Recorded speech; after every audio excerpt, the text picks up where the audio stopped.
The question of the day is, will SpaceX's Starship flight number 8 launch on Friday? And the answer is probably yes. So episode's over. I'm just joking. We got to talk about some stuff.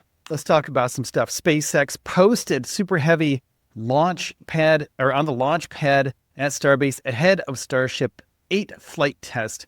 As you can see, this beautiful drone shot of the Starship on the pad. They're lifting it up out of the pad. That means that they're getting one step closer to Starship launching on Friday.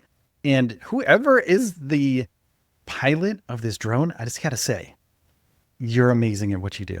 Please keep bringing us these views. They're absolutely amazing. But another thing that we have to do is back up these claims by SpaceX.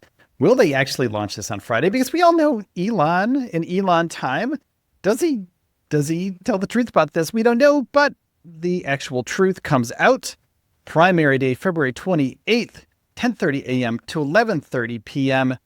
Cameron County, Texas, who controls the roads, Highway 4 that go down to Starbase, have blocked off the road. They'll be closing the road on Friday. Highway 4 to Boca Chica Beach will be closed on Friday. Alternative dates, March 1st and March 3rd.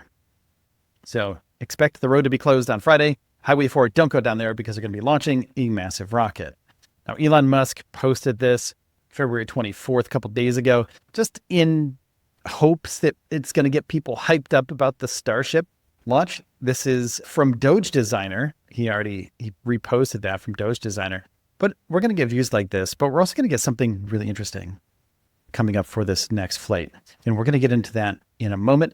But one of the most important things, if not the most important thing, if SpaceX is ready and the roads are ready, Starship primary date from the FAA, SpaceX's arch nemesis, 2/28/2025. They're not the arch nemesis, by the way.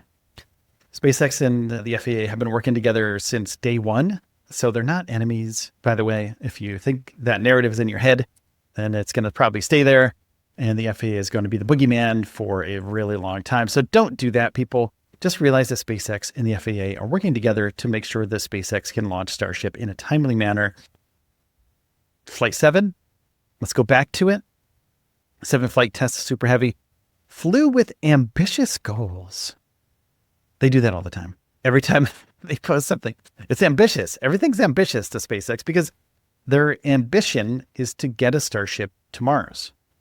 So every time they fly a Starship, it reaches ambitious goals, aiming to successfully repeat the core capability of returning and catching a booster while launching an upgraded design of the upper stage.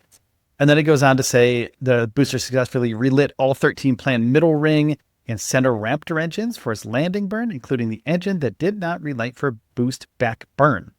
And then here we go, some vehicle separation. Starship's second stage, 6 Raptor engines powered the vehicle along its expected trajectory.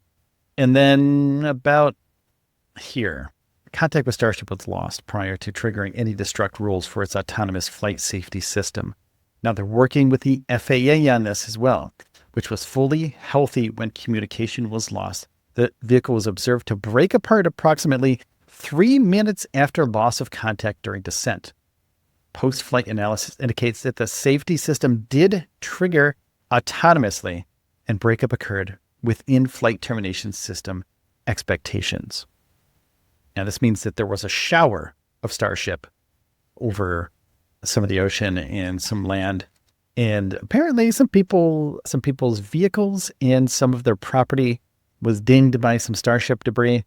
Not good, but the FAA and SpaceX are working on this. And the reason why this happened was the most probable root cause for the loss of ship is identified as a harmonic response several times stronger in flight than had been seen during testing, which led to increased stress on hardware in the propulsion system, and the subsequent propellant leaks exceeded the venting capability of the ship's attic area and resulted in sustained fires. Then it blew up and, okay, cool. Mission's over.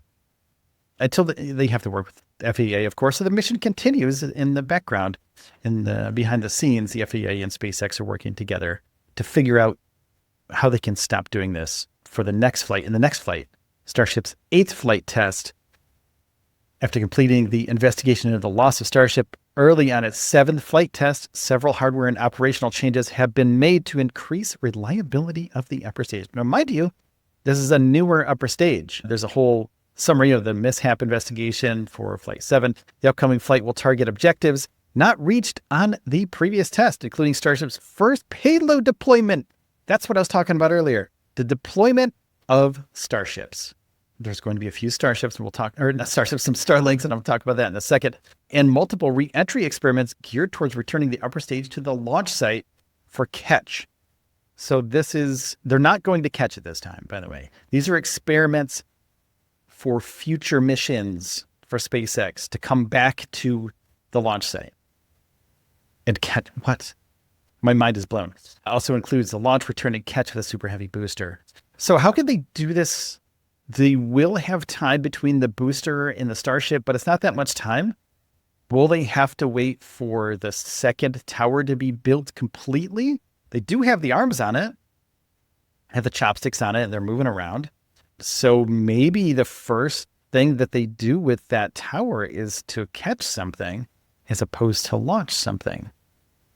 Think about that. Chew on that for a second. That would be interesting. Not even a lift, maybe a lift to test out the structural integrity of the arms and the actual tower. But maybe they're just going to go in for the landing with the Starship first time. That would be incredible. The upcoming flight will target objectives not reached previous tests. We already did that. Extensive upgrades to the ship's upper stage debuted on the previous test. And now here we go. During the flight test, Starship will deploy 4 Starlink simulators, similar in size to next-gen Starlink satellites, as the first exercise of a satellite deploy mission. It's going to come out of the Pez dispenser. They're going to shoot out of that thing like wild. And this is setting up Starship and SpaceX for decades of $1 trillion of growth, because every time they can launch more Starlinks, they can cover more of the Earth with the Starlinks. And the more Starlinks that they launch in a rapid succession, the faster they get to the goal of covering every single piece of land and water on Earth with coverage from Starlink. So not only is it going to be for civilian use, though, of course, for Department of Defense, military, and government use as well. So they're going to have contracts all over the place. And with cell device providers as well. So something like T-Mobile, which already provides it. So it's going to be wild, man. And Apple eventually in the near future will also be able to accept Starlink transmissions. You won't need Verizon or T-Mobile or whatever anymore, because Apple phones will eventually be able to take Starlink signals. So this is impressive for the 8th flight that they're already doing a demo of satellite deployment. The Starlink simulators will be on the same suborbital trajectory as Starship and are expected to demise upon reentry.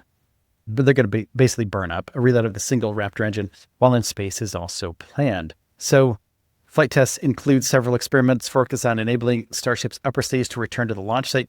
Significant number of tiles have been removed from Starship to stress test vulnerable areas across the vehicle. So this vehicle might not even make it.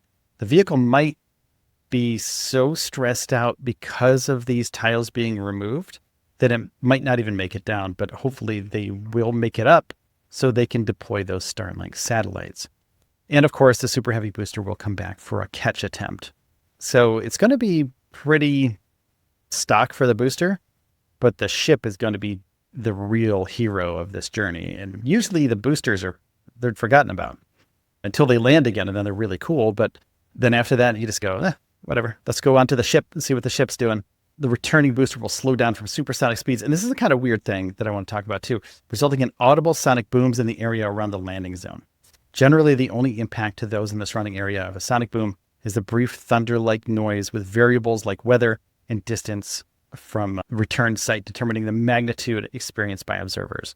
I was talking with somebody yesterday that goes down there and watches the launches constantly, like every launch, basically, all the 8 launches. And she said it shakes basically your whole core, like it shakes your whole body when it comes to those sonic booms, just crush you for a second, and you can totally feel it. And it doesn't crush you, but it hurts you. Oh man, if you have weak bones, it'll hurt you, but you're going to be safe anyway. So we're going to be expecting this flight to come on Friday, and we are going to be ready for it here on the channel and also after the flight, so we can do a wrap up of what happened during the flight. So please take a second, hit the subscribe button and the like button. Leave a comment down below of a rocket emoji if you have no input on this at all. If you're excited, say go SpaceX in the comments. And if you just couldn't care, just leave a comment for engagement. Leave a little emoji, a thumbs up emoji or something for engagement. It really helps out the channel.